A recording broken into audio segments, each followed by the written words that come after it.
Entonces, estábamos hablando de los parámetros de glicemia, ¿no?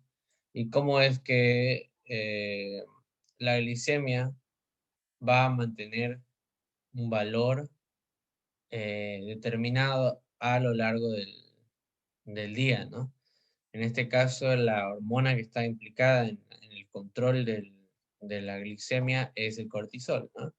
El cortisol va a generar lo que se llama lo que se llama una glucogenólisis, ¿ya?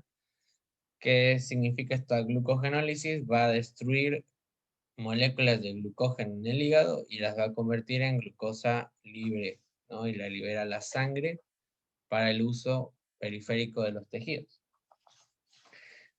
Esto sucede durante el periodo de ayuno, o sea, me iba, digamos, ¿no?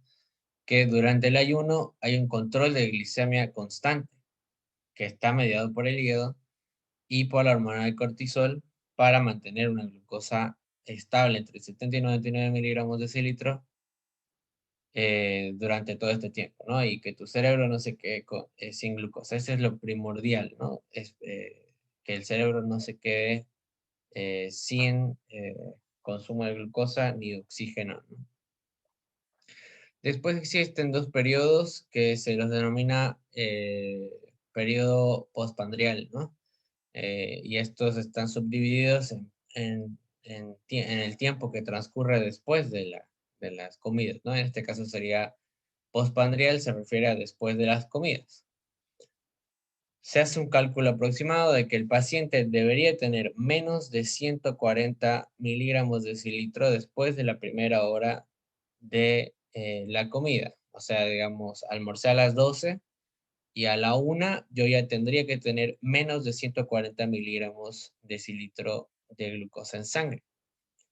¿A qué hace referencia eso? Hace referencia que si yo empiezo con 70 miligramos de cilitro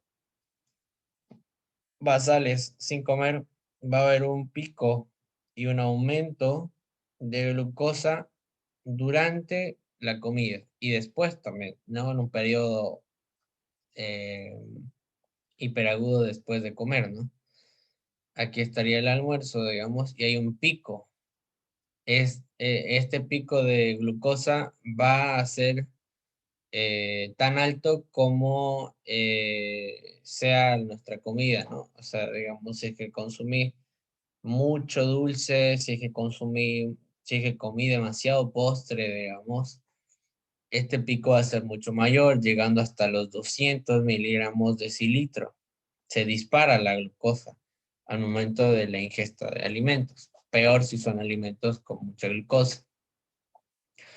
Ahora, lo que sucede después del periodo de la comida, empieza un descenso, un declive de la glucosa, porque el uso de glucosa libre se llama, eh, esta glucosa libre es un monosacárido, ¿ya?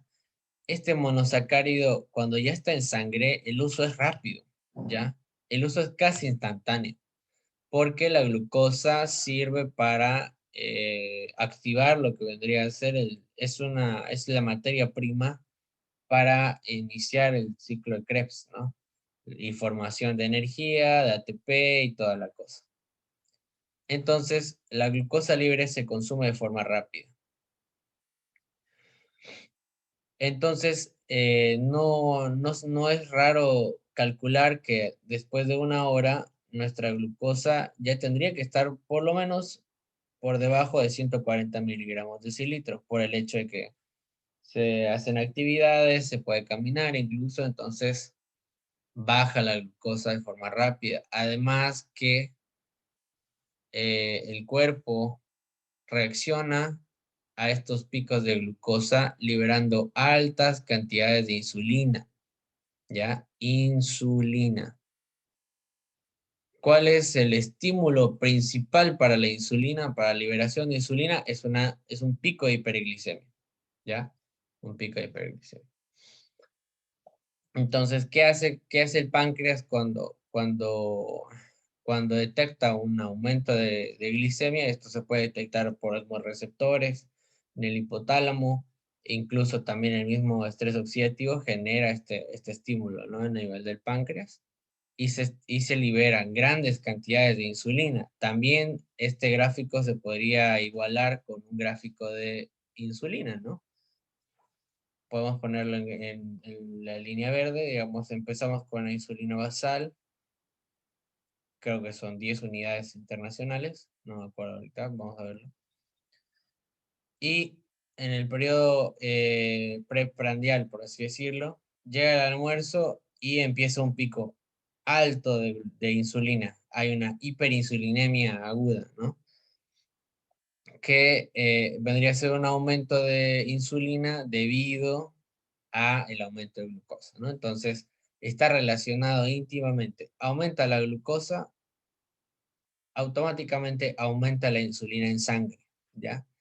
Y eso también vamos a ver que es un parámetro de diabetes, ¿ya? No solamente, eh, no solamente está englobado el tema de la glucosa para hablar de diabetes, sino que también está muy involucrada la insulina, ¿ya?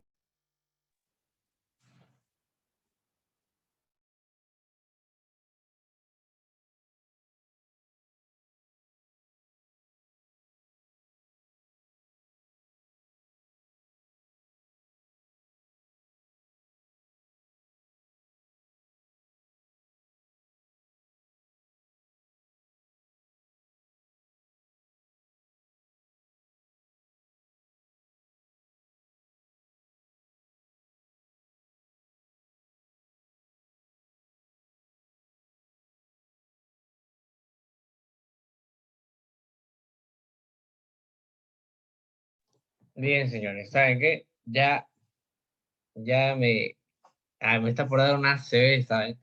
Me compré megas ilimitadas con Amazon, ¿ya? Porque los estimo demasiado. Y odio que me corten. Ahora, bien, entonces, ya perdí un poco el hilo, van a disculpar. Estamos hablando de los picos de insulinemia que hay durante este periodo de, de las comidas, ¿no? Entonces, les decía, cuando vayan a hacer análisis de diabetes, y ahorita vamos a ver qué es lo que se pide, tienen que tener en cuenta la insulina. No se olviden de la insulina, porque esta insulina es un marcador, pero importantísimo de diabetes, ¿ya? Más que todo en la diabetes tipo 2, más que todo en la diabetes tipo 2, porque el diabético típico tipo 2 va a tener una hiperinsulinemia basal constante. Su insulina va a estar alta constantemente, ¿ya? Constantemente. Y esto se va a deber porque el paciente se vuelve resistente a la insulina, ¿ya? Resistente. Su insulina que forma ya no sirve, ya deja de funcionar. ¿Y cuál es el objetivo principal de la insulina? Meter glucosa a las células, ¿ya? Y si no metes la glucosa a la célula, la, la, la glucosa va a permanecer en sangre. Entonces ahí es donde tienes el otro signo importante de diabetes, que es la hiperglicemia.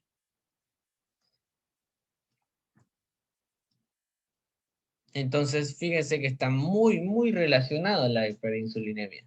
Ustedes si encuentran a un paciente con hiperinsulinemia y además tiene hiperglicemia en ayunas de 200, digamos, entonces, escucha, es candidato óptimo o candidato de libro, por así decirlo, a una diabetes, ¿no?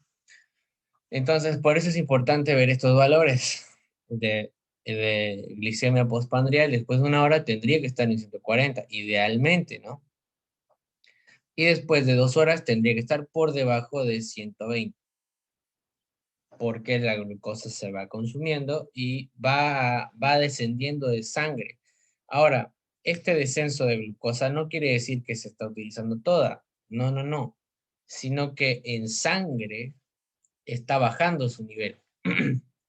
Quiere decir que yo estaba aquí en mi vaso sanguíneo, digamos, ¿no? Y aquí tenía 200 unidades de glucosa. Perfecto.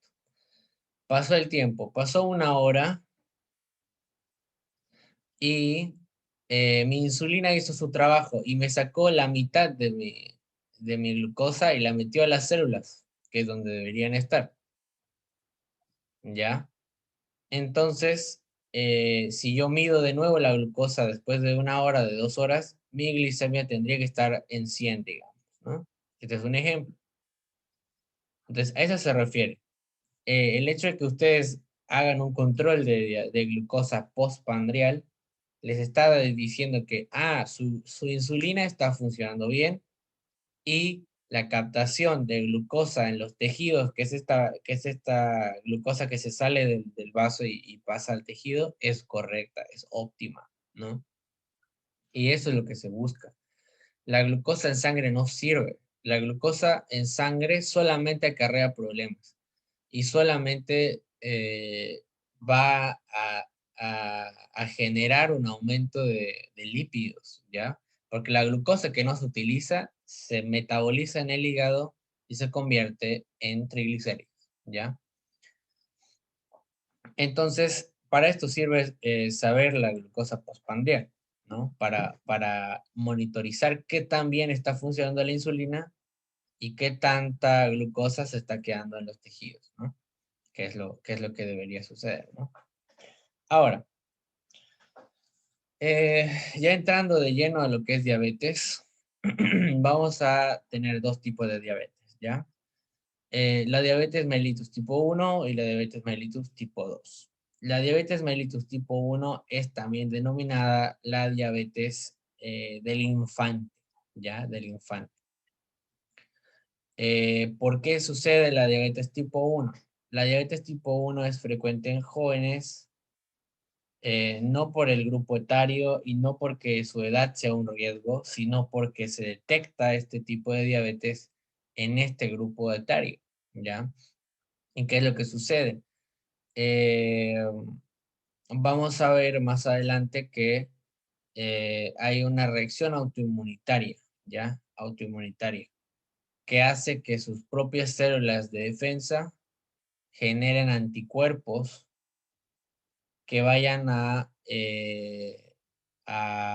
ligarse a las células beta del páncreas, que son las que forman insulina, y eventualmente desarrollar una diabetes mellitus tipo 1, ¿no? O autoinmunitaria. Eso vamos a verlo con más detalle más adelante, no se preocupen. Pero la premisa es que la diabetes tipo 1 es del infante o de pacientes jóvenes. Y el problema aquí es que no hay insulina. Ya aquí viene la memotecnia que yo utilizo para acordarme. Yo escribo insulina con el número 1, digamos. Insulino dependiente. ¿Ya? Aquí tienen que anexar datos. ¿Ya? No lo aprendan de memoria. ¿Qué es lo que le pasa al paciente de diabetes tipo 1? Tiene una enfermedad autoinmunitaria que lo destroza su hígado, ¿ya? Lo destroza su hígado. Específicamente en las células beta del páncreas, que forman insulina. Entonces, si yo destruyo la única célula en el cuerpo que me genera insulina, mi insulina va a estar en cero, digamos. En cero o en niveles muy, muy bajos. Muy, muy bajos. Entonces, el problema de mi diabético tipo 1 va a ser que no tiene forma alguna de sintetizar insulina. No hay forma de que sintetice insulina. Entonces, mi paciente con diabetes tipo 1 va a ser insulino dependiente. ¿Qué significa esto? Significa que va a necesitar insulina exógena para sobrevivir. Va a necesitar insulina